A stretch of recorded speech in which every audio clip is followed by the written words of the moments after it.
स्वागत छ तपाईलाई नेपाली अडियो बुकमा। आज हामी सुन्दैछौं बीपी कोइरालाको अमर उपन्यास सुम्निमा। यो कथा हो धर्म र स्वभाव बीचको द्वन्द्व, शरीर र आत्मा बीचको संघर्ष र प्रेम जसले दर्शनलाई नै प्रश्न गर्छ। तयार हुनुहोस्, आज हामी प्रवेश गर्दैछौं आत्मा र भावना मिसिएको संसारमा। नेपालका पहाडी भेगको एउटा सानो गाउँ, वरिपरि हरियो वन, झरना र चिसो हावा। त्यो गाउँमा किरातीहरूको बस्ती छ, खुला, स्वतन्त्र, प्रकृतिसँग एकाकार जीवन। गाउँको अर्को छेउमा एक सानो मठ नजिक बसोबास गर्छन् ब्राह्मण युवक सोमदत्त। विद्वान, तपस्वी, शान्त स्वभावका, तर उनका आँखामा कहिलेकाहीँ देखिन्छ कुनै अज्ञात बेचैनी। सोमदत्त बिहान बेलुकी स्नान, पूजा र ध्यानमा बिताउँछन्। उनका लागि जीवन भनेको संयम हो, भावना त्यो त केवल बाधा हो। तर कहिलेकाहीँ जब उनी नदी किनार जान्छन्, खोल्साको आवाज, चिडियाको गीत र हावाको लयले उनको ध्यान भङ्ग गरिदिन्छ। त्यो दिन पनि त्यस्तै भयो। उनले खोल्साको किनारमा एक युवती देखे, कपाल खुला, शरीरमा पानीका थोपा तल्किरहेका। उनको आँखामा डर थिएन, लाज थिएन, थियो केवल स्वतन्त्रता। त्यो युवती थिइन् सुम्निमा। सोमदत्त झस्किए। उनले आँखा हटाउने प्रयास गरे तर सकेनन्, किनकि त्यो दृश्यमा कुनै पाप थिएन, थियो केवल जीवनको सहजता। सुम्निमा, ब्राह्मण देव, किन यति डराएर हेर्नुहुन्छ? पानीले तपाईलाई डराउँछ कि मले? सोमदत्त, म डराएको होइन, केवल मर्यादा पालन गर्दैछु। सुम्निमा, मर्यादा भनेको मनभित्र हुन्छ नि। यहाँ त पानी पनि स्वतन्त्र छ, हावा पनि, अनि किन तपाई बादिनुहुन्छ? सोमदत्त स्तब्ध। उनले सोचे, यो युवती साधारण होइन, यो निसङ्कोच सत्य बोल्छ। त्यस दिनपछि उनीहरूको भेट बारम्बार हुन थाल्यो, कहिले नदी किनारमा, कहिले जंगलको बाटोमा। सुम्निमाको बोलीमा हास्य थियो, तर शब्दहरूमा दर्शन। एक दिन उनी भन्छिन्, तपाई किन सधैँ ध्यानमा बस्नुहुन्छ? सोमदत्त मुस्कुराउँछन्, आत्मा बुझ्ने प्रयास गर्दैछु। आत्मा कहाँ छ त? मनमा। मन त शरीरमै बस्छ नि। त्यो त तपाईको मन हो, जसले मलाई पनि सम्झन्छ। त्यो वाक्यले सोमदत्त चुप गरायो। दिन बिस्तारै साँझमा बदलिँदैछ, सूर्य ढल्दैछ र सोमदत्तका विचारमा सुम्निमाको अनुहार झल्किन्छ। उनी मन्दिर फर्कन्छन्, पानी पिएर ध्यान बस्छन्, तर आँखाभित्रको दृश्य हट्दैन। उनले मनमा नै भन्छन्, के म साधक हुँ कि केवल एक पुरुष? पहिलो पटक उनले आफ्नै विश्वासमाथि शङ्का गरे। भोलिपल्ट उनी फेरि नदीतिर गएका। सुम्निमा फूल टिप्दै थिइन्। कस्तो सुन्दर फूल हो, होइन? उनी भन्छिन्। सोमदत्त चुप। फूलको सुगन्ध कसरी बाँध्न सकिन्छ ब्राह्मण देव? सुगन्ध बाँधिदैन, त्यो त आत्मा जस्तै हो, छुने छैन, तर महसुस हुन्छ। त्यो क्षण सोमदत्त मुस्कुराए। सायद पहिलो पटक उनको मुस्कान साँचो थियो। दिनहरू बित्दै गए। गाउँमा हल्ला चल्न थाल्यो। ब्राह्मण र किराती युवतीबीच सम्बन्ध गुरुहरूले चेतावनी दिए, तर सोमदत्तको मन शान्त थिएन। उनी सोच्दछन्, के धर्म केवल जात हो कि त्यो मनको शुद्धता हो? त्यो प्रश्नले उनको ध्यान भङ्ग गरिदियो। उनले ब्रह्मचर्यको अर्थ नै पुनः सोचे। एक साँझ वर्षा परिरहेको थियो। सुम्लीमा ओत खोज्दै सोमदत्तको झुपडीमा पुगिन्। उनको शरीर पानीले भिजेको। सोमदत्त मौन। सुम्निमा, तपाई डराउनुहुन्छ? सोमदत्त, धर्म भङ्ग नहोस् भनेर। सुम्निमा, धर्म त तब भङ्ग हुन्छ जब मन र शरीर छुट्टिन्छ। त्यो क्षण मौन, वर्षाको आवाज मात्र। सोमदत्तले आँखा बन्द गरे, तर त्यो मौनमा उनले केही अनुभव गरे, कुनै शब्द नभएको बोध। त्यो रात केही बोलेनन् दुवै, तर बिहान सुम्निमा गायब थिइन्। सोमदत्त मन्दिर फर्किए, तर उनको ध्यान अब पहिले जस्तो थिएन। उनको मनमा एउटा आवाज गुन्जिरहेको थियो, धर्म मनभित्र हुन्छ, बाहिर होइन। त्यसपछि सोमदत्त एक्लै रहने थाले। उनी अझ ध्यान गर्छन्, अझ साधना गर्छन्, तर भित्र कतै सुम्निमाको हाँसो बजिरहन्छ। कहिलेकाहीँ उनी आकाश हेर्छन् र भन्छन्, हे परमात्मा, मैले सत्य पायो कि हराए? उनको हृदयले जवाफ दिन्छ, सत्य न ध्यानमा छ न तपस्यामा, सत्य त अनुभूतिको क्षणमा हुन्छ। यस्तो थियो सोमदत्त र सुम्निमाको पहिलो अध्याय। जहाँ दर्शनले पहिलो पटक अनुभूतिसँग भेट गर्यो। तर यो कथा यहाँ सकिँदैन। अब सुरु हुन्छ मन र धर्मबीचको गहिरो युद्ध।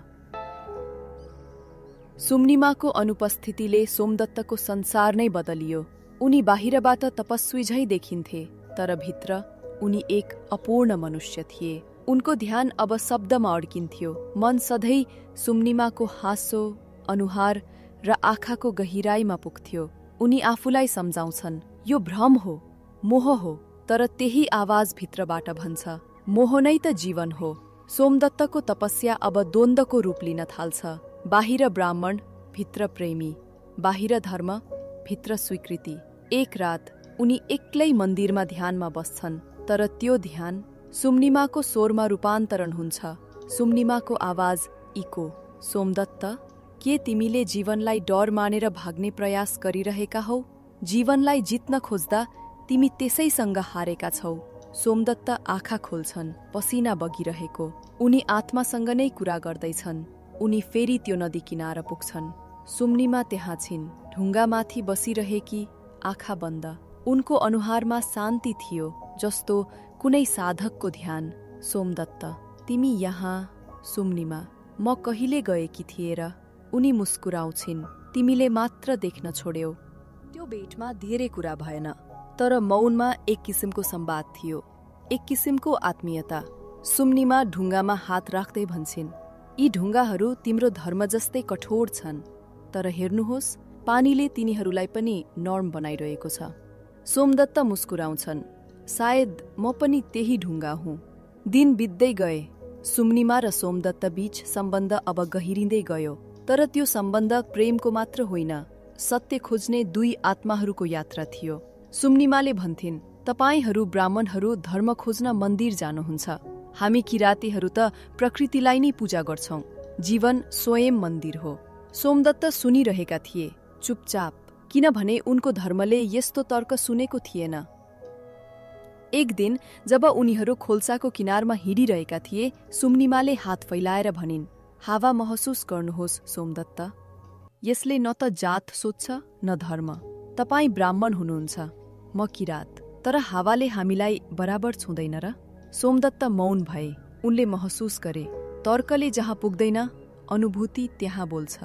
तर संसारले उनीहरूको सहजता बुझेन। गाउँका पुरोहितहरूले सोमदत्तमाथि आरोप लगाए, तपस्या भङ्ग भयो, शुद्धता कलुषित भयो। सोमदत्तले केवल एक वाक्य बोले, यदि प्रेम पाप हो भने म त्यो पापमा गर्व गर्छु। त्यो वाक्यले गाउँ हलचलमा आयो, तर सोमदत्त अब भित्रबाट थकित थिए। सत्य देखेपछि झुट बोल्न गाह्रो हुन्छ। सुम्निमा पनि शान्त थिइन्, तर उनको आँखामा पीडा थियो, किनभने उनी जान्थिन् उनको उपस्थितिले सोमदत्तको संसारमा हलचल ल्याएको छ। उनी भनिन्, म तपाईलाई दुःख दिन चाहन्न। सोमदत्त जवाफ दिन्छन्, तिमीले मलाई जीवन दिनुभयो। त्यो क्षण दुवै रोए, तर त्यो रोदनमा प्रेम थियो, प्रायश्चित्त होइन। सुम्निमाले एकपटक हात समातिन्। उनका हातमा माटोको गन्ध, सोमदत्तका हातमा पूजा धूपको। दुवै मिसिए, जसरी पृथ्वी र आकाश मिल्छन् क्षितिजमा। हेर सोमदत्त, उनी भन्छन्, जीवन पनि यस्तै हो, आकाश र माटोको भेट। सोमदत्त आँसु पुछ्दै मुस्कुराउँछन्, त्यो भेट नै तपस्या हो। तर समय रोकिँदैन। गाउँमा अफवाह फैलिँदै गयो। ब्राह्मण बिग्रियो, धर्म ढल्यो, सोमदत्तलाई मन्दिरबाट हटाइयो। उनको प्रतिष्ठा, उनको तपस्या सब समाप्त भयो। तर उनको मनमा एउटा शान्ति थियो, किनभने अब उनलाई थाहा थियो, सत्य बाहिरको मान्यतामा होइन, भित्रको अनुभवमा हुन्छ। सुम्निमा उनलाई भेट्न आउँछिन् अन्तिम पटक। रातको समय, आकाशमा बादल, नजिकै खोल्साको गर्जन। उनी भन्छन्, अब म जान्छु सोमदत्त, म तपाईको बाटो रोक्न चाहन्न। सोमदत्त केवल भन्छन्, तिमी जाऊ, तर म भित्रको सुम्निमा कहिले नजाऊ। त्यो वाक्यले सुम्निमाको आँखामा अश्रु ल्याउँछ। सुम्निमाले हात राख्छिन् उनको निधारमा। तिमीले धर्मको अर्थ खोज्यौ, अब तिमीले जीवनको अर्थ पनि पायौ। सोमदत्त आँखा बन्द गर्छन्, मौन। वर्षाको आवाज र सुम्निमाको कदम हराउँदै जान्छ। त्यो रात उनले पहिलो पटक आँसु झारे, तर त्यो आँसु हारको होइन, स्वीकृतिको थियो। भोलिपल्ट सोमदत्त उठ्छन्। वातावरण उज्यालो। उनले पहिलो पटक अनुभव गर्छन् शान्ति। उनी नदी किनार जान्छन्, खोल्साको पानीमा आफ्नो प्रतिबिम्ब हेर्छन्। त्यहाँ सुम्निमा देखिन्छन् मुस्कुराउँदै। तिमी नै धर्म हौ, उनी भन्छन्। त्यो क्षण सोमदत्तले आत्मा र शरीर बीचको सिमाना मेटाइदिए। उनको तपस्या अब मौनमा परिणत भयो। उनले बुझ्न थाले, धर्म भनेको तर्क होइन, धर्म भनेको स्वीकार हो र सुम्निमा त्यो स्वीकृतिको रूप। यसरी कथाको दोस्रो अध्याय सकिन्छ, जहाँ प्रेम र धर्म भिड्छन्, तर अन्ततः प्रेम नै विजयी हुन्छ। अब तेस्रो र अन्तिम भागमा हामी पुग्नेछौँ जीवन र मृत्यु पारीको अर्थसम्म, जहाँ सोमदत्त र सुम्निमा दुवै आत्मामा विलीन हुन्छन्। वर्षौं बिते, गाउँ बदलियो, मानिसहरू बदलिए, तर खोल्साको आवाज, पिपलको छाया र त्यो पुरानो मन्दिर अझै उस्तै थिए। उस्तै थिएनन् सोमदत्त र सुम्निमा। सोमदत्त अब वृद्ध भइसकेका थिए, धवल दाढी, शान्त दृष्टि, तर आँखामा कुनै अनकहा अपूर्णता अझै झल्किन्थ्यो। उनी मन्दिर नजिक सानो झुपडीमा बस्दथे, एक्ला तर अशान्त होइनन्। रातको समयमा उनी प्रायः नदीतिर जान्थे, खोल्साको आवाजसँग कुरा गर्थे। सुम्निमा, तिमी अझै यहाँ छयौ? उनको आवाज हावामा हराउँथ्यो, तर कहिलेकाहीँ हावाले उत्तर ल्याउँथ्यो, एक मिठो सुस्स आवाज, जसले उनलाई सुम्निमाको उपस्थितिको अनुभूति गराउँथ्यो। सुम्निमाको स्वर, सोमदत्त, धर्म त तिमीले पायौ, तर अब जीवनलाई पनि गलेर हेर। सोमदत्त, म अझै खोज्दैछु सत्य। त्यो संवाद केवल सम्झनामा होइन, आत्मामा भइरहेको थियो।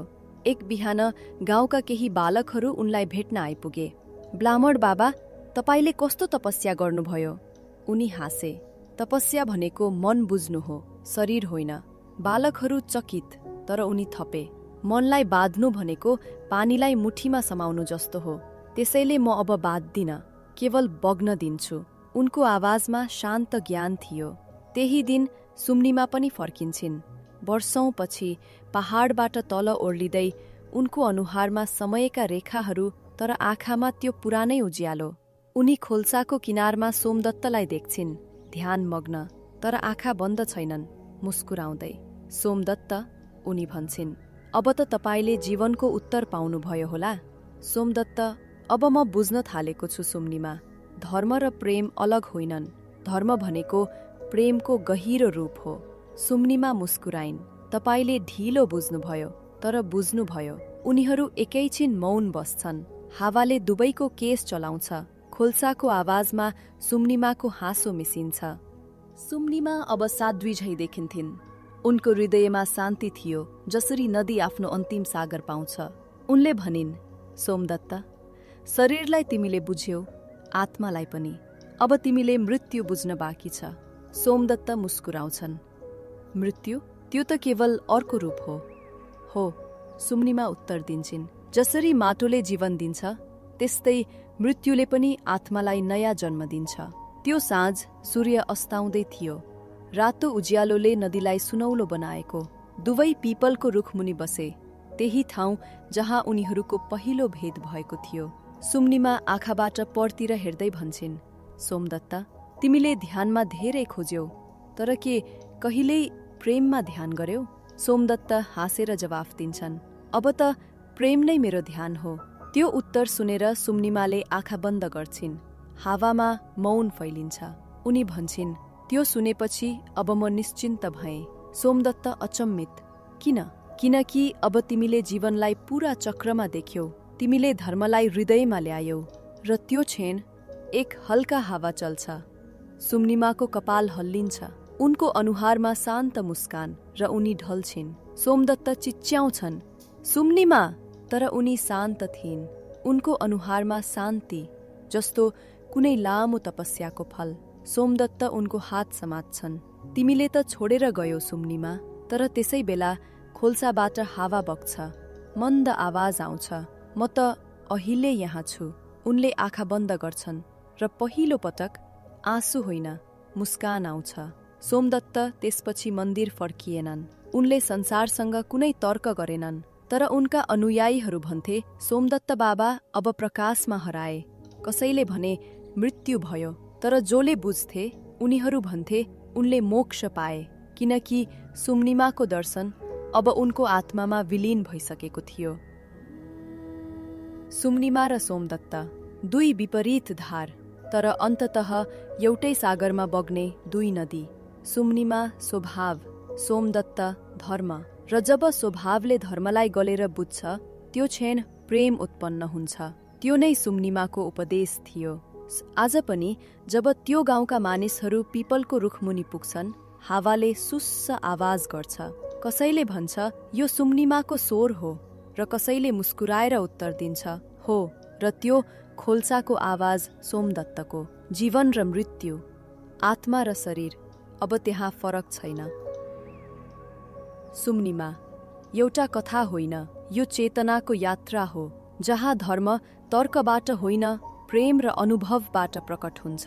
सुम्निमा हामीलाई सिकाउँछिन् जीवन पूजा होइन, जीवन स्वीकृति हो, र त्यो स्वीकृति प्रेमकै रूप हो। धन्यवाद।